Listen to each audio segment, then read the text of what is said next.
Hey guys, welcome back to Cyber Platter. Today we'll discuss a scenario based SOC interview question and answer. This is the second video in this series. In part 1, we discussed about a scenario where there is a phishing attempt and how to tackle it and how to identify it as a phishing attempt, or how to find out the URL is malicious, or what needs to be done after finding out if that is a phishing attempt, and how to prevent it. This video will be more focused on brute force attack. Okay, if you want to know more topics about interviews, like we have networking videos, vulnerability management interviews, pen test, I will link all of that in the description box. We also have individual topics, so you can refer that. So let's go to the question. You notice a sudden spike in failed login attempts on a critical server. What steps would you take to investigate this situation and to determine if it's a brute force attack? So the first step is initial triage. Initially, I would acknowledge the alert and then prioritize it as a high severity incident. This ensures that the matter receives immediate attention and action. Next one is regarding the logs. To begin the investigation, I would access the server logs, especially focusing on the authentication logs. These logs are often found in locations like /var/log/auth.log on Linux or the security event log on Windows. These logs contain crucial information about login attempts. So in these authentication logs, you can look for timestamps. So you pay attention to the frequency and timing of these attempts. Brute force attacks often involve a rapid succession of login attempts within a short time frame. Then you can look for source IP address, then username. Look for patterns such as repeated attempts with common or default usernames like, admin, root, test, user. Look for these usernames. And when you look at the IP address, right, cross reference it against known malicious IP addresses if it has a bad rating. You can use VirusTotal or IP Void or any other such portal to check for the IP rating. Also try to find out what geolocation it belongs to. And then after a username, you can look at the password attempts. Brute force attacks typically involve trying a variety of passwords. You may observe attempts with a wide range of passwords, including commonly used and easily guessable ones. Then look at the failed login count. So count the number of failed login attempts from the same source IP address. A high number of consecutive failed login attempts, especially within a short time frame, is a strong indicator of a brute force attack. Then look for successful logins. Check if any of the login attempts were successful. A sudden successful login after a series of failed attempts could indicate that the attacker has cracked a valid username and password combination. Look for any additional context that you can find in the logs. This can be the method used for authentication, for example, SSH, RDP, HTTP, and then the specific user account that is being targeted, or any error messages or codes associated with the failed login attempts. And then assess the log volume. A significant increase in log volume due to failed login attempts may indicate an ongoing attack. Then look for anomalies or deviations from the usual login patterns.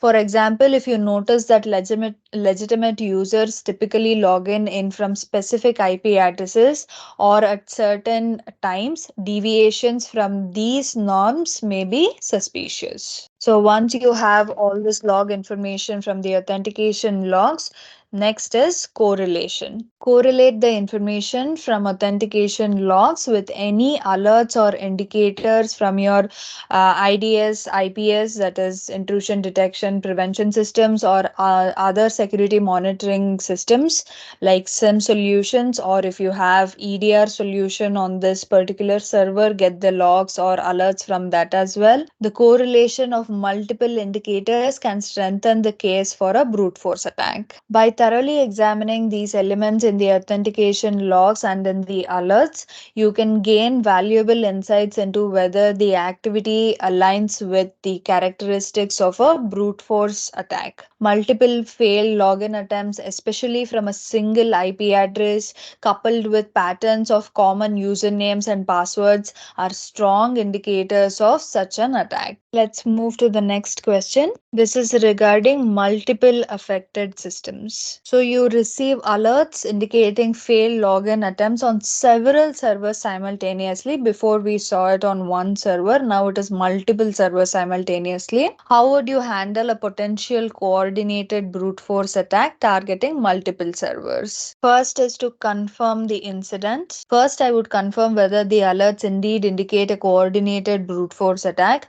I'd verify that multiple servers are experiencing a high volume of failed login attempts. So you would basically look at all these things that we discussed in the first question, right? And then confirm that the incident is true and not a false positive. Then the next step is to prioritize critical systems. I would prioritize the critical systems that are under attack and might be at the greatest risk. These systems typically contain sensitive data or perform essential functions for the organization. Next one is isolate affected systems. If possible, I would isolate the affected servers from the network to prevent further login attempts.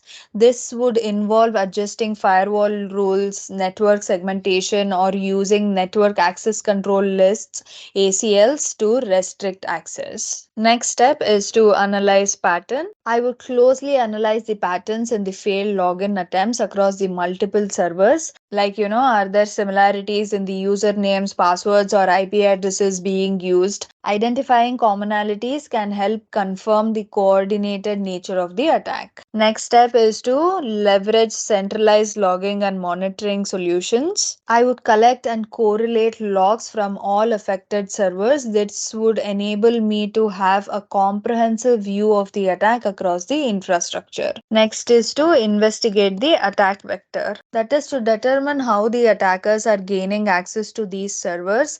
Are they targeting a specific service or protocols like SSH, RDP, HTTP?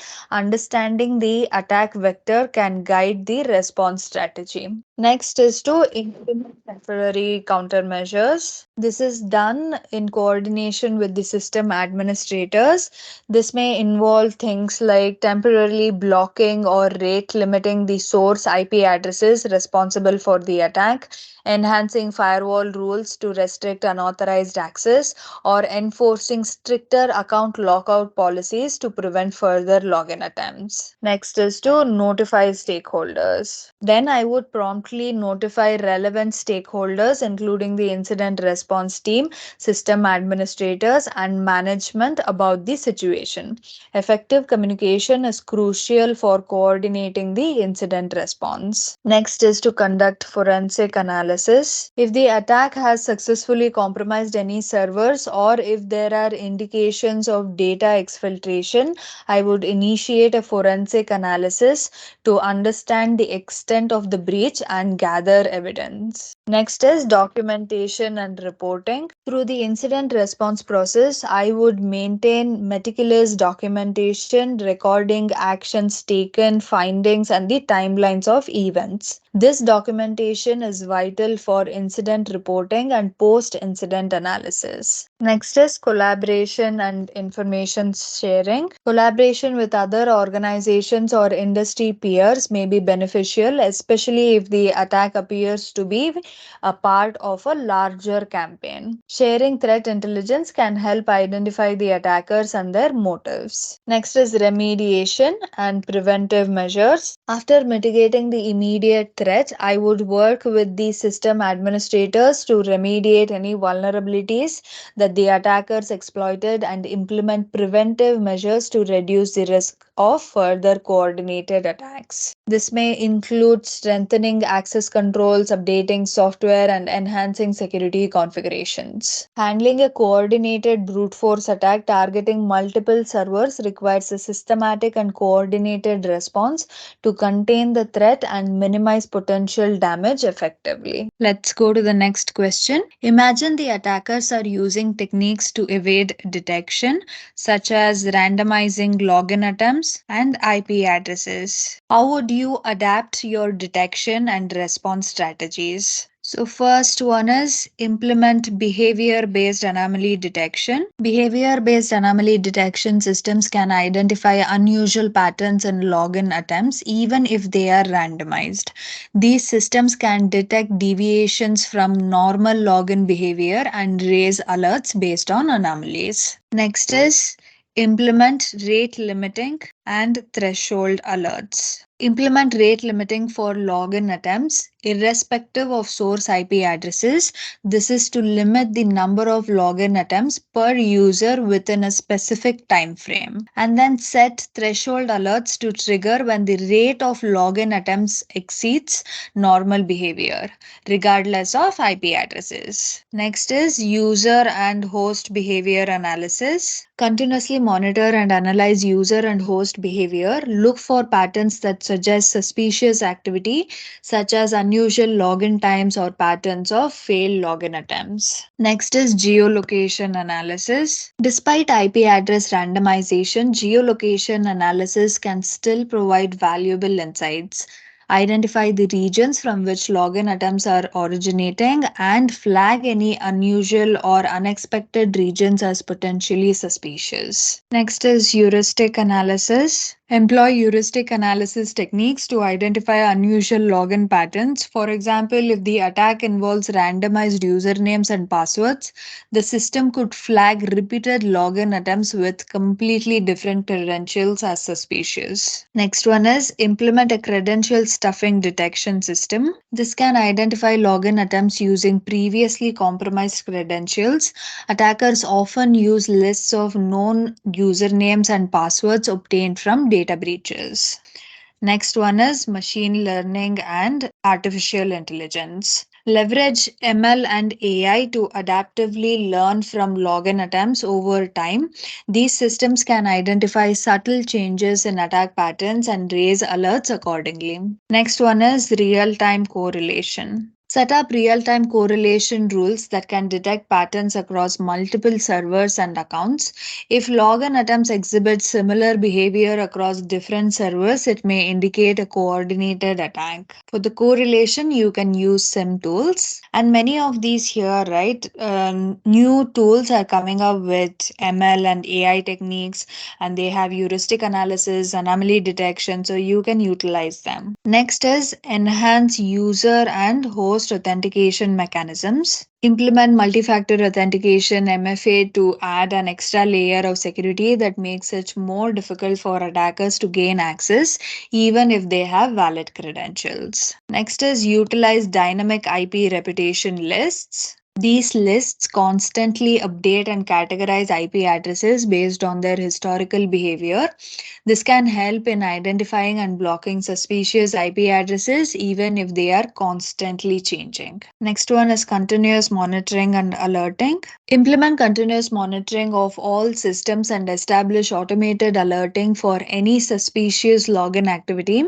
Alerts should be configured to trigger when patterns consistent with brute force attacks are detected. Next is incident response playbooks. Develop incident response playbooks specific to these evasion techniques. Ensure that the team is well trained on how to respond to such scenarios. Next one is ongoing threat intelligence sharing. Engage information sharing with industry peers and threat intelligence sources to stay updated on emerging evasion techniques and threat actor tactics. So these are the things that you can do to stay ahead of evolving attack tactics. Let's go to the next question. Describe the proactive measures you would recommend to prevent future brute force attacks on critical servers, including policies and technical controls. First one is strong password policies. Enforce strong password policies that require complex passwords with a mix of uppercase, lowercase, numbers, special characters. Set password expiration periods. This will prompt users to change their passwords regularly. Implement password history requirements. This is to prevent the reuse of recent passwords. Next is account lockout policies. Configure account lockout policies to temporarily disable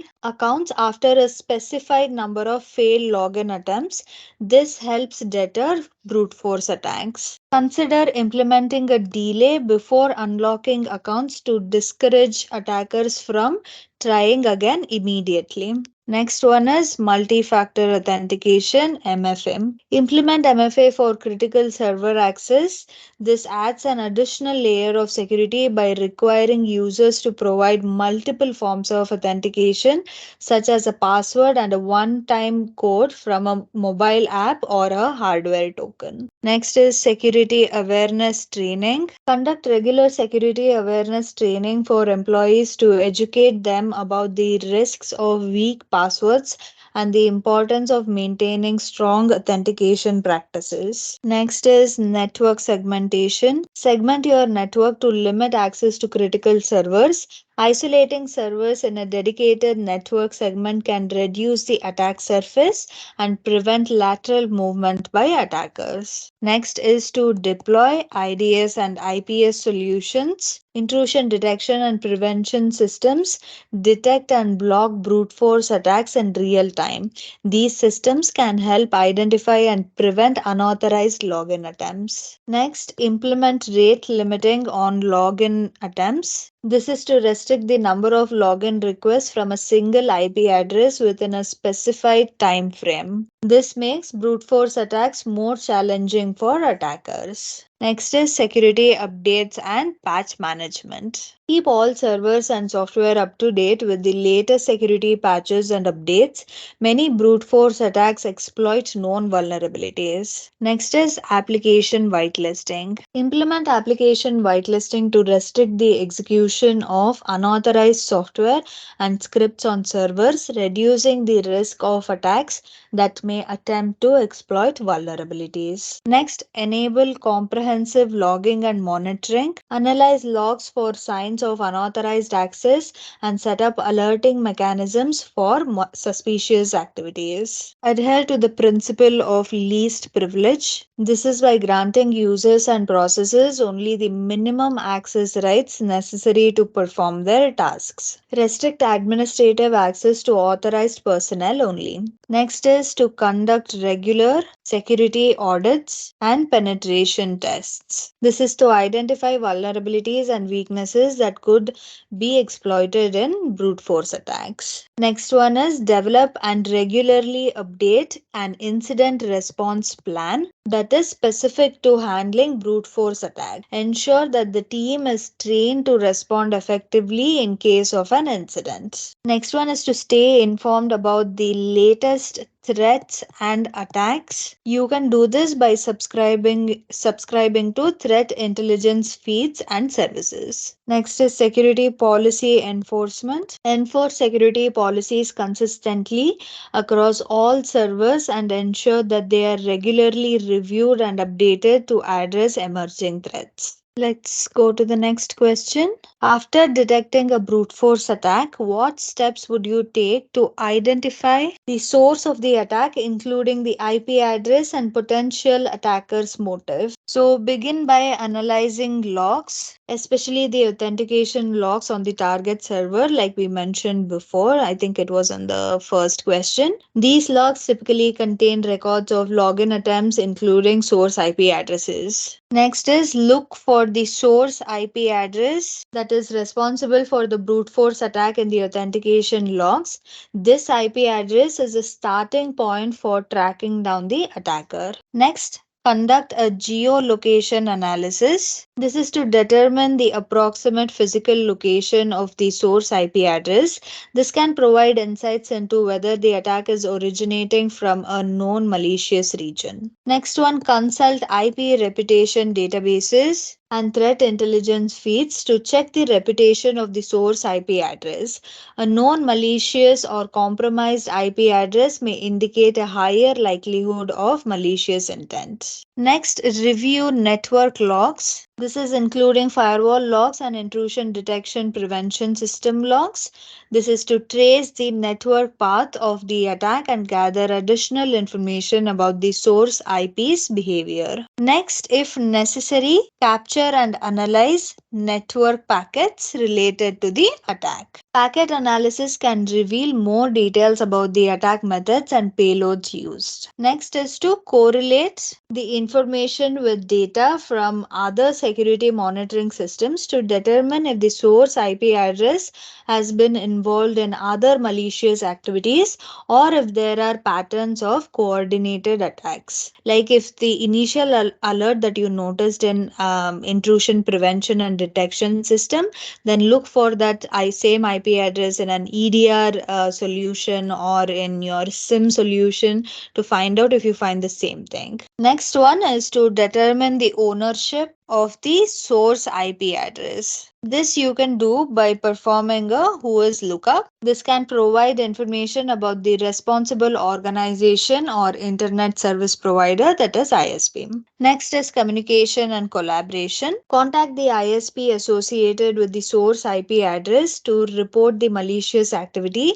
and request assistance in identifying the attacker. Next is to identify the motive. Analyze the attacker's behavior and any information gathered about the target system or account. Understanding the attacker's motive can help determine the potential goals of the attack.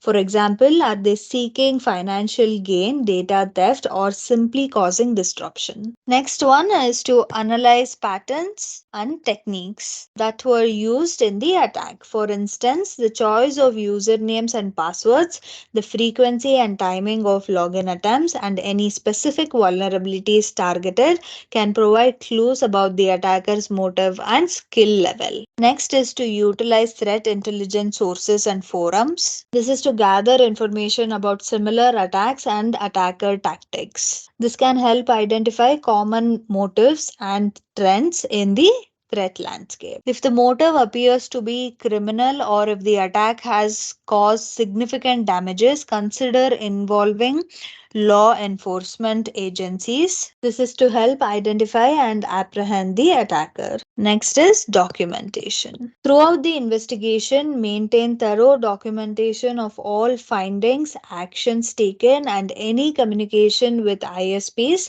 or law enforcement.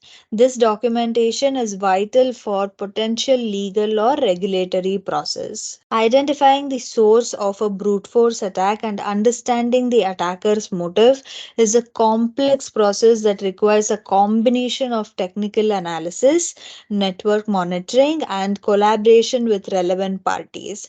It's essential to conduct this investigation carefully to ensure that the appropriate response measures can be taken. So that's it for today, guys. We learned about brute force and the scenario based questions regarding a brute force attack. I will see you in the next video with another scenario related to another topic. Until then, take care of yourselves and bye bye.